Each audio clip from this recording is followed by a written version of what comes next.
こんばんは。すっかり秋になりましたね。立派な鮭の切り身が手に入ったので、今夜は石狩鍋を作りたいと思います。石狩鍋は北海道の石狩地方で生まれた郷土料理です。地元の漁師さんのまかない飯を石狩川河口の割烹がアレンジして出したのが始まりと言われています。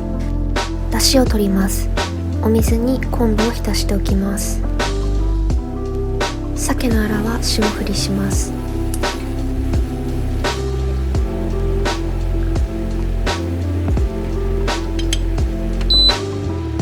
昆布を浸したお水に鮭のアラを加えて沸騰させます。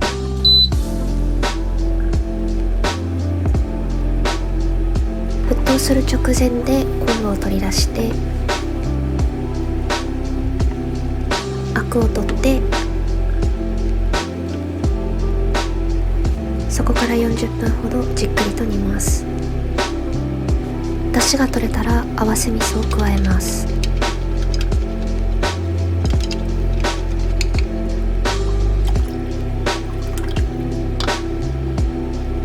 みりん、お酒、醤油で味を整えます。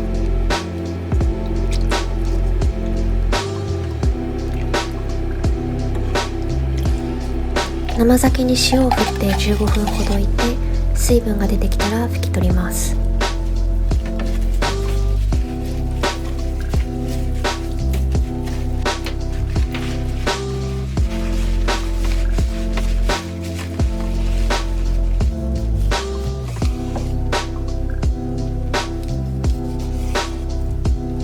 鍋に具材を並べていきます。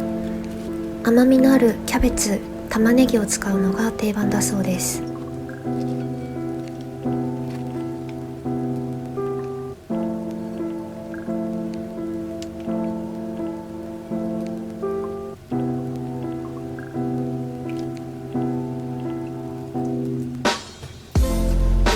具材を並べ終わったら汁を加えて蓋をして10分ほど弱火で煮ていきます。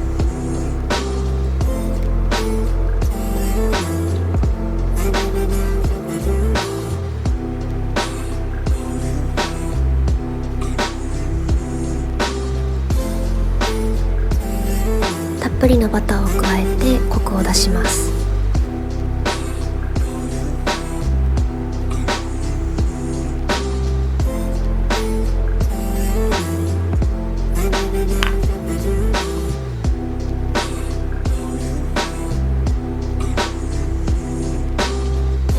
最後に山椒を加えて石狩鍋の完成です。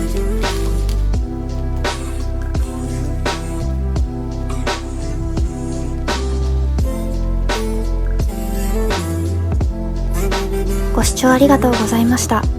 気に入ってくれたら高評価、チャンネル登録どうぞよろしくお願いします。